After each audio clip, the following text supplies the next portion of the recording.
Today I'm going to show you how to draw with your ruler in OneNote. Alright, we're going straight in over here on the top left.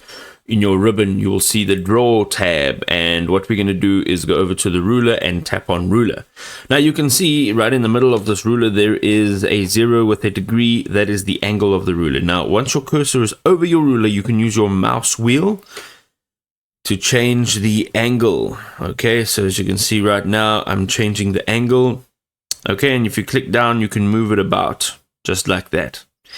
Now, of course, if you want to draw with it, you need to go ahead and find one of your pens. So let's use this one over here. You can, of course, change the thickness and the color. And for now, we're going to just leave it as is. And then if you draw just on the ruler like this, you will find now that it will make that line, and you can then change the angle of your ruler. And let's say perhaps you want to do it again,